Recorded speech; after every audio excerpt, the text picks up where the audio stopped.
How to take screen record on Samsung S24 Ultra.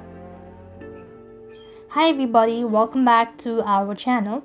In this guide video, I'll show you the procedure on how can you take screen record on Samsung S24 Ultra. Now here is how you do it. So what you want to do is, first of all, you want to swipe down from a control center, and here you'll be able to find this option as screen record, right? So you want to actually click that out and you'll be able to see this sort of permissions as enable camera or enable devices microphone as well as microphone. If you want to record the volume, enable the microphone option and start recording it, so and that way you'll be able to do. But if you're unable to locate the screen record option right on the control center, you actually want to go to the settings, or else you want to go ahead and click on this pencil shape icon right over here, and you will be able to find the list of available options over here. You could go and do that, and this is how it's done. I hope the video was helpful. Make sure to like, share and subscribe. Thank you for watching. See you in the next video.